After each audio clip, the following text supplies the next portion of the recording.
Che aslo kawi kacha kungwi Lenuma Shokpi konik shu chop chwe Che pale uwa chule Ki kacho mani We akat sukur lehela kastema Telashi Chokwena kakta Haska pano He chokat yoi He chokat yoi Hasku gakako wina Haschis kasachin no hiba Keche ati chok kama Yares ki kutong saknin magtakcha Sa chumat re-rekok Asku kakako wina Hasches kasachin no iba Keche ati chok kama Yares ki kutong saknin magtakcha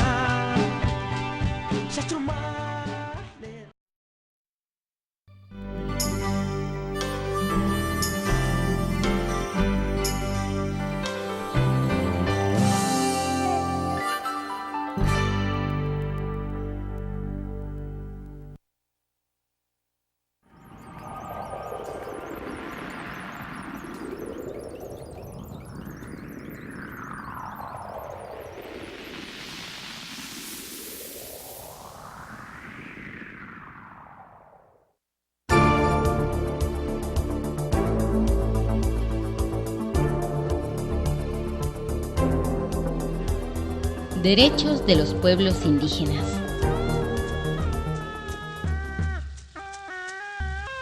Para iniciar con este tema debemos conocer qué significa el término principal. Indígena es un término que en sentido amplio se aplica a todo aquello que es relativo a una población originaria del territorio que habita. Recorrido histórico.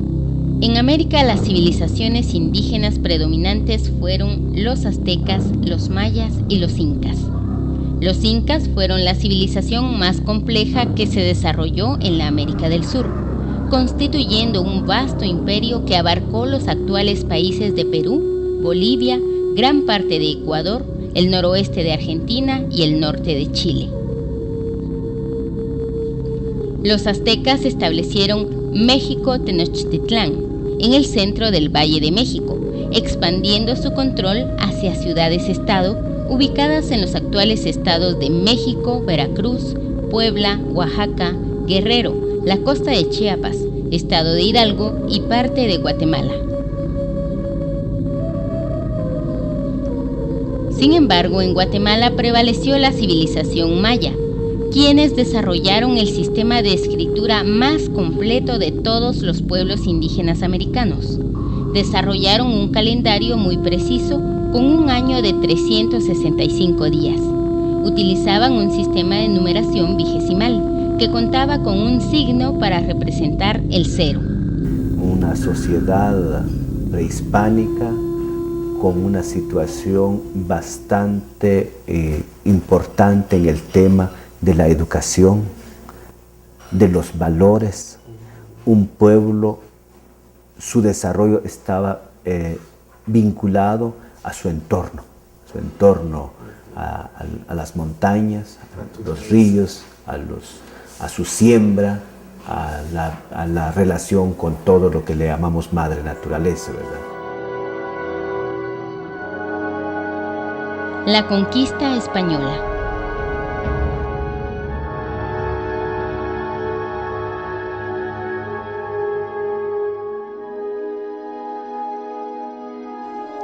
Después de la caída del Imperio Azteca en México, en 1521, España empieza la conquista de los mayas en Guatemala. Estos pueblos fueron conquistados por medio de la fuerza de las armas y aquí inician las violaciones a los derechos de los pueblos indígenas en Guatemala. Una vez logrado el objetivo militar, se inicia la conquista cultural a través de la imposición de diversas manifestaciones de carácter espiritual, con la cristianización y castellanización. Los pobladores originarios eran separados de sus tierras, que eran consideradas como propiedad colectiva.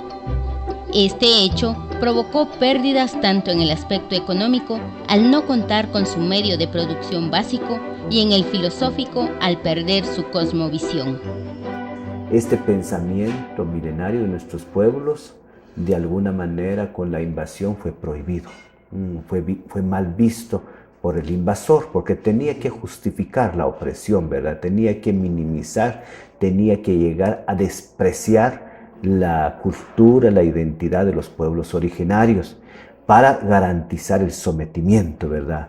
Y entonces para nosotros, cuando fue la época de la invasión, fue un momento de un primer genocidio, podríamos decir, el primer genocidio que se comete contra nuestros pueblos.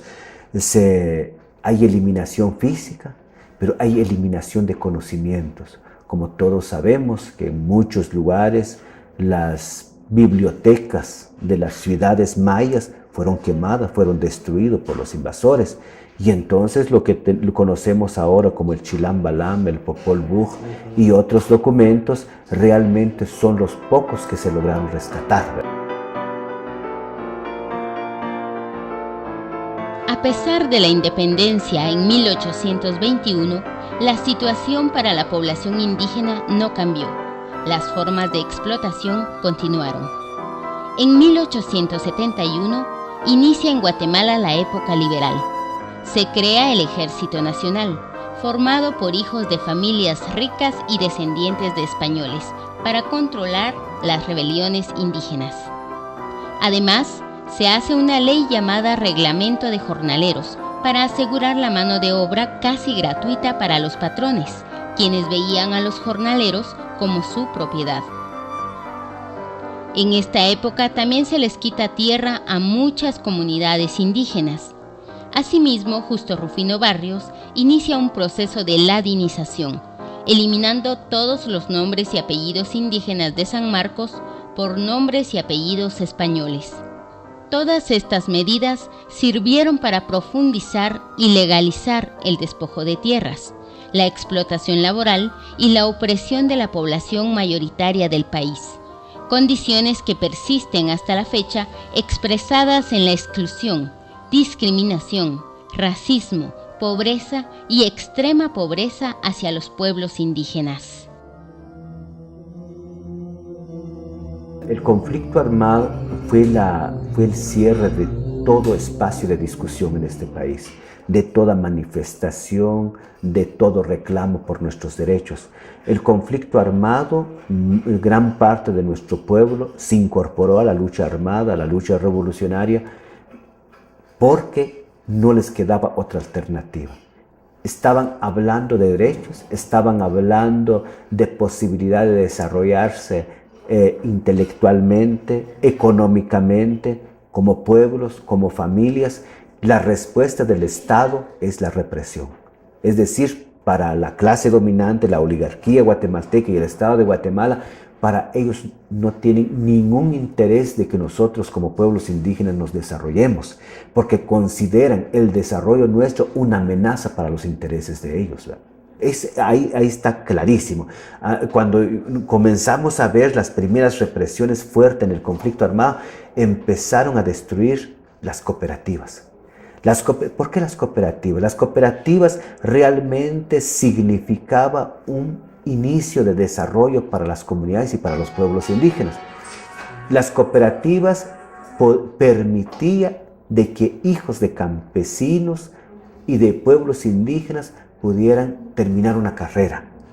Eso. Y entonces a esa clase dominante, el ejército, realmente le tenían temor de que los pueblos llegaran a tener más conocimiento, porque eso les ayudaría para reclamar sus derechos y les ayudaría para concientizar a los que no saben leer y escribir, cambiar esa mentalidad cristiana colonial que nos habían impuesto, ¿verdad? De que si somos pobres es por Dios. Los pueblos indígenas en Guatemala actualmente. En la actualidad se considera que existen 22 pueblos indígenas que pertenecen a la cultura maya, que es la mayoritaria de todas. Además, también habitan este territorio las culturas Xinca, Garífuna y Mestiza. Los mayas actuales forman los pueblos indígenas más numerosos de América y también de los más diversos. Actualmente las comunidades lingüísticas mayas en Guatemala son Quiché, Cacchiquel, Quechí, Mam, Canjobal, Pocomchí, Achí, Ixil, Sutujil, Chuj, Jacalteca, Chortí, Pocomam, Acateca, Aguacateca, Sicapaquense, Zacapulteca, Mopán, Tectiteca, Itzá, Chalchiteca. En relación a la población total de Guatemala, la población indígena supera el 60%. Sin embargo, por razones políticas social e imprecisión y sesgo en el levantamiento, el Instituto Nacional de Estadística de Guatemala, INE, lo sitúa en el 38.4%, un porcentaje irreal.